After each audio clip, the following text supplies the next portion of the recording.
All right, good day, Real Planet listeners. This is Eric Peterson, and I'm joined by Jerry Alperin here at Metal Express Radio. And today we're going to talk to the guys from Faster Pussycat. How are you guys? Chad? Chad Stewart, drums. Sam Colton, guitar. Thanks for joining us, guys. Of course.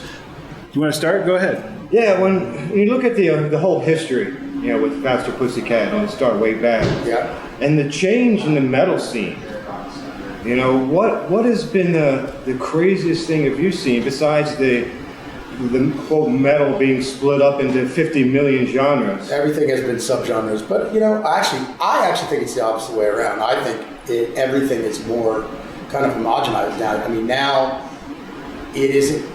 You don't have that stigma over you of if you like Tool and you like Def Leppard.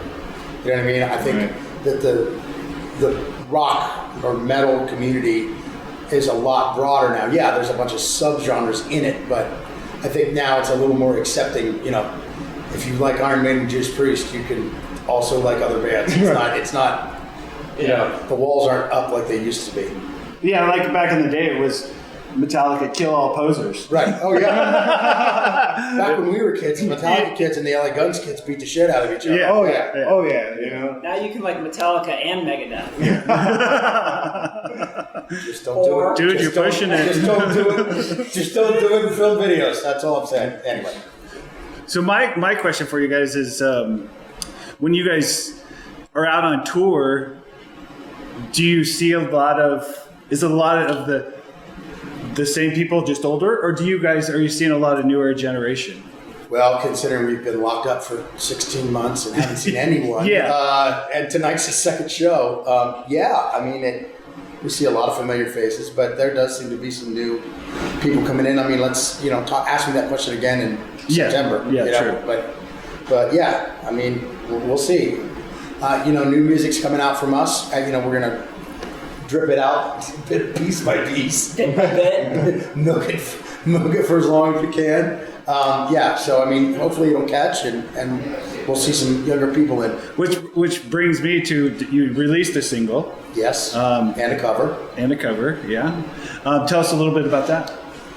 Well, the first single's NOLA, New Orleans, and it was, we started it all the way back in 2005.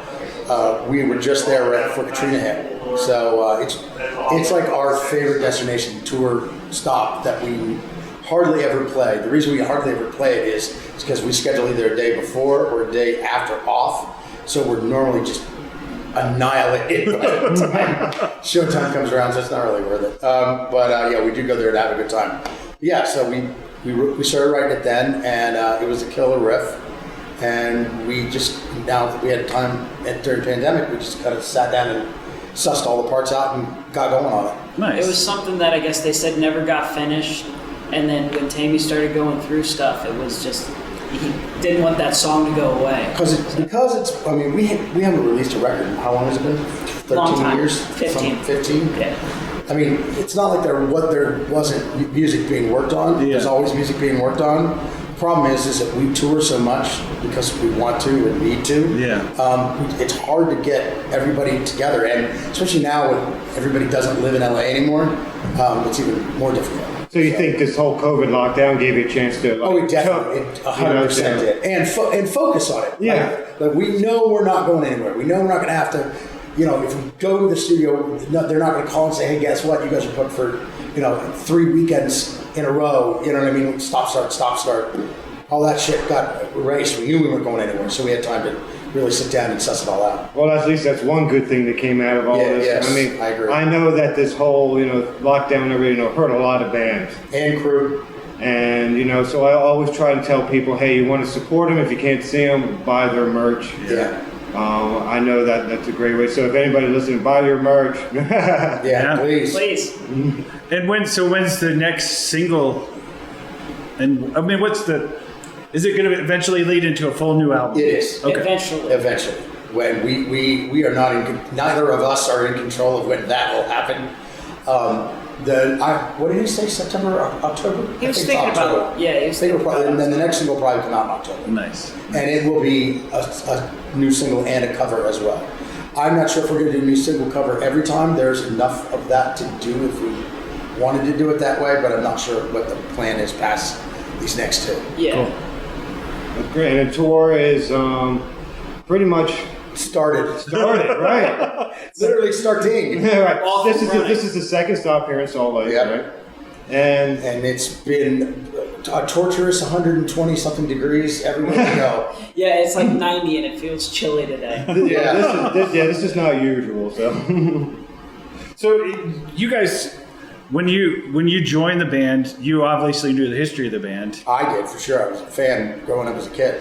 I will say when my first introduction to the band is, a lot of people won't remember this, but I'm sure some of us will. I bought the very first Faster Pussycat album at Sears. Yeah. And I bought the vinyl at Sears. Yeah, man. I remember that. What was it like when you guys joined the band? It was a little surreal. Was it? Especially once I was in and like doing it all the time, you know, like as a full-time job. You know, it kind of became a little bit like high school Groundhog Day. You know, it's like you're not only are you playing the greatest hits of your high school, junior high school soundtrack, you are playing with all the other bands that were that. So it's like a kind of a time warp Groundhog Day is what I'll call it. So when you go to these, like you guys are doing the M3, Yeah. and do you like say, oh my God, there's, you know, like, oh, there's Jack Blades from Night Ranger. Well, Chad's booking a flight to the next show so he can stay and watch Night Ranger. I am So- staying Oh, for is he? Night Ranger, Oh, so I okay. have to fly to Boston Oh, okay. to go do it. But yes, the guys in Night Ranger are very good friends of ours. So Nice. yeah. I hate those guys. No, shut up. Get off the phone. We're not doing this with you on the phone. It's just Nikki. Why are you calling me? 3, 2, Wait, 0. you'll get the message later. Chad, you're a piece of shit. Don't you kill yourself. You should die. You'll be doing How'd you know my Earth a shaving cream? favor. And you have shaving cream. Love you. You'll get that later. So now we're joined by the man himself. What an entrance. What an Always entrance! an entrance. And he's got a shaver with him too. So I know shaving cream. So we were just talking about the early days of the band and our introduction, and I said to these guys that my first introduction to Faster Pussycat was when Is that you calling me back? No. Damn it. when I bought the very first album at Sears and Roebuck's. At the, When the first record came out, Yeah. Sam's dad was 14. Kind of fucked up, isn't it? Yeah. Just call it how I see it. One might say pretty fucked up. see, I still have the actual vinyl. so do I. Yeah. So do I. That means you're old as fuck. Yeah. It I does. have the Yeah. cassette. I had demo tapes with cassette. Tammy, before they got a record deal, we were friends. He used to send me. I lived in New York and he was in LA, and he would send me cassette tapes with his fancy blue sticker on it. And they were demos, so the songs. Can you imagine them shittier than they are? And they didn't even know what fuck cocaine was then, but I did. That's good. So you guys are looking forward to being on the road again? No, No. not at all. No. It's torture. I love smoking pot on my couch. So The rest of us, yes. The rest of us, yes. So what would I mean when you guys did you guys binge any series while you were? I binged. A lot. Below Deck. Basically, you don't take it off Bravo, which is questionable right there. But anyway, Yeah, I do love the Housewives. what did you do? Ozark. Yeah, I did Ozark. Yeah, Ozark a lot. No, every time Everybody did Tiger I King. did that. Tiger King. Sam played guitar every day. Did play guitar Like a every real. He's a real musician. Good. I'm just a guy with a bass And a hat. and no shaving cream. I'll call you back. You know, one question I asked them earlier, you know, and we talked about, you know, rock and roll coming back. There seems to be a revival of good old school rock and roll, and a lot of these younger kids are, you know, starting to discover it. You know, do you think that's because, you know, did you pull out your dad's old records from the closet, or how did you get into, you yourself being, you know, young, you know, get introduced to it? When I was growing up playing, I started playing in bars when I was like 12. That was 2 years ago. But you know, and started learning a lot of covers and a lot of stuff. So that's kind of where my introduction was when I was like 14 or 15. Really kind of got into Black Sabbath and Judas Priest and Iron Maiden, a lot of older stuff, and then always learned a bunch of classic rock stuff. Which back home, Faster Pussycat really wasn't something that the bands were like covering really. But then I kind of came to know them once I moved to LA, and we had played on a few festival shows, and I became friends with the former guitar player, and yeah. It's just kind of And the bass player. And the bass player. Well, Fuck now- you, Sam. What's wrong with you? I'm right here and I'm sensitive. I'm tender. He's tender. But yeah, you know, there's so many different ways out there now for people to be able to discover stuff. So sometimes run across something on YouTube or, you know, different ways for younger people to find stuff. Now, we always talk about, the crowd getting fired up by the music. But, for a band, what kind of crowd? You always talk about that? Do I? Yeah, I do, man. I do. Stop. I know. I have to. I'm kidding. Now, what gets you fired up? I mean, I know sometimes you play because I've been in the Below band too. deck, my couch, And a nice weed. joint, right? You start and then we'll go around. Okay. Answer seriously. I'm It's still kinda- thinking about his answer. What gets you amped up? What gets you amped up playing it? Crowd wise or atmosphere wise or. I'm 26 years old, so I still enjoy playing music. So that, for me, I really, really like what I do, and I really like playing guitar and The live aspects of yeah, it? just playing with the guys. That's what gets me amped up, even if there's 5 people there. But luckily, in this case, that isn't the case. There's like 6. Okay, and what gets you fired up? This kid. You stole my fucking punchline, Well. dick fuck. God Oh, damn can it. you curse? Because we did. Yeah, we did. Yeah, it's quite That's alright. what chat's Might a have to piece send of another shit. text message, right? And new music. I like new music. Yeah. I like listening to the new bands and discovering shit just like I did when I was a kid. And I'm going to give you one honest answer. I love playing with Sam and Chad. I do. I love it.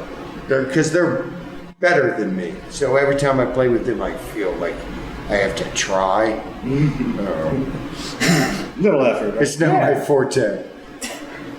It was, That's I mean, having been gone for 16 months, it was nice, like last night, to get up and even if it was 120 degrees, and, to see all of Vegas. And I guess we are the first Yeah. national touring act that's played Las Vegas since the February 2020. yeah. Oh, So I mean that element of being in front of people again is And everybody being excited about it. yeah. that's excitement enough. I Yeah, think. It's exactly. exciting. Well, I'm good. I had So what's you got? How many more stops you got left on this tour? 32. 34 34 more stops. Yeah. after this one. Yeah. I'm going with 2. Oh, my shit's blowing up. It's probably one of my bitches. Let me check it out. Oh, hey, bitch. Well, hey, I'm really looking forward to the show tonight. Well, thank you guys. We appreciate it. No problem. Thank you. For I need to taking the time. talk more. Can I? yeah. Tell us your finalize. feelings. Tell us your feelings. Earlier, we were over there at the Leatherheads, and I heard Christian's solo record. You heard about this thing? It's like a jazz nuance. It's like dark yet happy. I got nothing. But if you give me a beer in a half hour, I could just tear them to pieces. We might have to. Is that? Yeah. Well, guys, yeah, exactly. Well, thank you Thanks for guys. I talking. appreciate it. Yeah. Appreciate it. And everybody, No check worries. these guys out on tour. Yeah. Oh, especially Buy tender a beer. no. July 18th at Howland Mouse. It's gonna be a special show. That's They're gonna be the big one. And also, Brian, go fucking kill yourself, you piece of shit. Nobody likes you. So there's a secret about what's so special or not? No, It's a special Lily show. and Axe singer. We love We're playing Steve. with Lily and Axe. Steve's Steve we cool. love. But Brian, Brian, we just torture. we just because don't it's like fun. The him. secret's out now. He's not good. He's a bad guy. Nobody likes him. Thanks, fellas. I appreciate it. Thank you guys.